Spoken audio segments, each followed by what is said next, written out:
అందరికీ మన ప్రభువును రక్షకుడైన యేసుక్రీస్తు వారి పేరిట ప్రేమపూర్వకమైనటువంటి వందనాలండి. ప్రియులారా, ఈ ఉదయకాల సమయమున ఒకసారి మన భక్తి జీవితం ఎలా ఉందనేది ఒకసారి మనం పరిశీలన చేసుకుందాం. మనలో కొంతమంది జీవితాలు ఎలా ఉండే అవకాశాలు ఉన్నాయంటే, ఆదివారం ఆరాధన అనగానే మనందరం ఎలా వెళ్తామయ్యా అంటే చక్కగా చర్చికి వెళ్ళటానికి బట్టలు ఏమున్నాయి సిద్ధంగా చూసుకుంటాం. అలాగే ఆఫరింగ్స్ మనం ఎంత ఇవ్వాలని మనం ప్లాన్ చేసుకుంటాం. కొంతమంది తల్లిదండ్రులు అయితే మరి పిల్లలకి కొంత అమౌంట్ ఇచ్చి ఇగో దేవుని యొక్క సన్నిధిలో మనం ఆర్థికంగా మన వంతు బాధ్యతగా మనం పాల్పంపులు పొందాలని చెప్తూ ఉంటారు.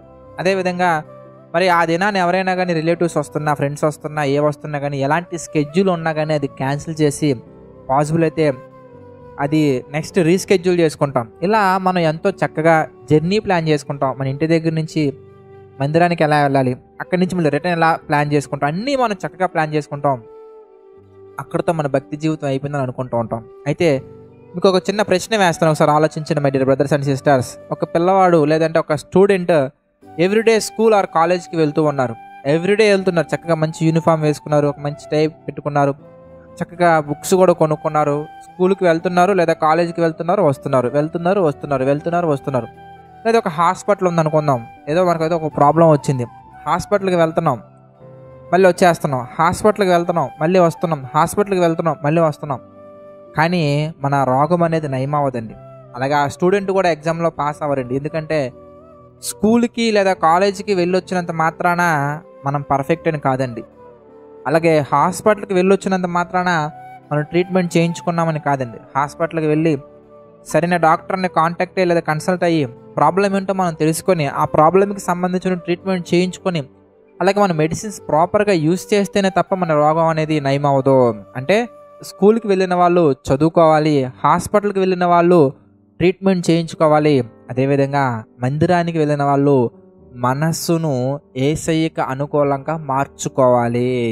ఎవరైతే చర్చ్కి వెళ్తున్నారో వాళ్ళ క్యారెక్టర్ని ఇంప్రూవ్ చేసుకోవాలి. అనగా పాపాన్ని విడిచిపెట్టే ప్రయత్నం కాదు, పాపాన్ని విడిచిపెట్టాలి, పరిశుద్ధంగా నడుచుకోవాలి. అలా నడుచుకోకుండా మనం ఎంత చేసినా కానీ ప్రియులారా అవన్నీ కూడా బూడిదలో పోసిన పన్నీరులాగే మారిపోతాయండి. ఇలాంటి క్యారెక్టరే మనకి కొంతమంది దగ్గర మనకి బైబిల్లో కనబడుతూ ఉంటుంది. వాళ్ళ గురించి యేసుక్రీస్తు వారు ఏం చెప్పారో మనం చూద్దాం.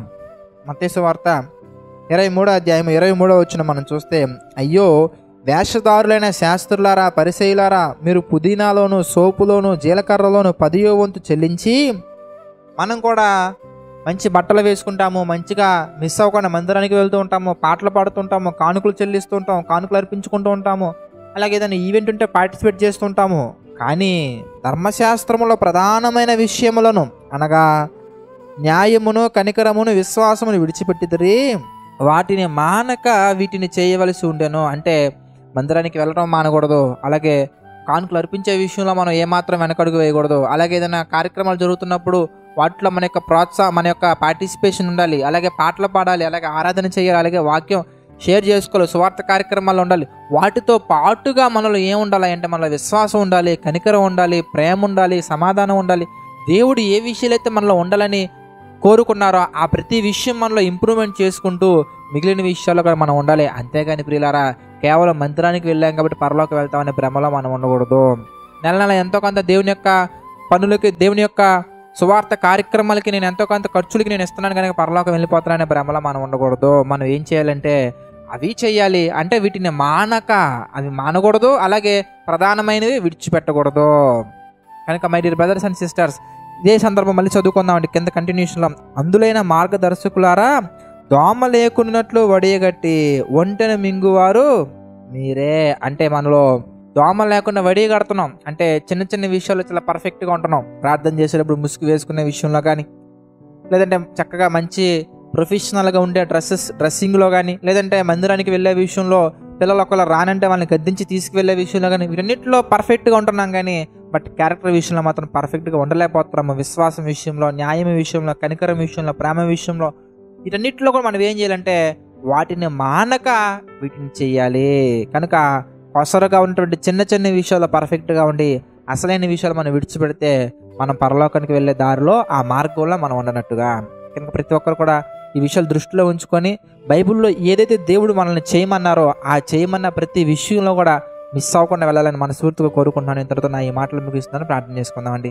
దయగల తండ్రి, ప్రేమగల దేవ, అనేకమైన విషయాలు మాకు తెలియజేసి మీ చిత్త ప్రకారం నడిపిస్తూ మమ్మల్ని దీవించి బలపరుస్తున్నందుకు కృతజ్ఞతాస్తుతులు చెల్లించుకున్నాం తండ్రి. ప్రభా, ఆర్థిక, ఆరోగ్య, మానసిక సమస్యల్లో కృంగిన ప్రతి ఒక్కరిని మీరు జ్ఞాపకం చేసుకుని ప్రతి ఒక్కరిని మీరు దీవించండి, బలపరచండి, ఆశీర్వదించండి తండ్రి. దేవా, కృంగిన వారి హృదయాలను తండ్రి మీ చిత్త ప్రకారం లేవనెత్తండి, సహాయం చేయండి తండ్రి. ప్రభా పరిశుద్ధుడా, నమ్మకంగా యథార్థంగా పరిచర్య చేస్తున్న ప్రతి సేవకులను వారి పరిచర్యను మా తండ్రి మీరు దీవించండి, ఆశీర్వదించండి. ప్రభా, ఈ జేసీ టెంపుల్ పరిచర్యలో కూడా తండ్రి ఆర్థికంగా సహకారం నిలబడుతున్న ప్రతి ఒక్కరిని మీరు దీవించండి, ఆశీర్వదించండి, బలపరచండి. దేవా, సమస్త మహిమ, ఘనత, ప్రభావాలు మీకే చెల్లించుకుంటూ ప్రతిదీ మీ చిత్త ప్రకారంగా జరిగించమని వేడుకుంటూ మా ప్రభువును రక్షకుడైన యేసుక్రీస్తు వారి పేరిట ఈ ప్రార్థన అడిగి వేడుకునిచున్నాము తండ్రి. ఆమెన్. అందరికీ వందనాలండి. God bless you all.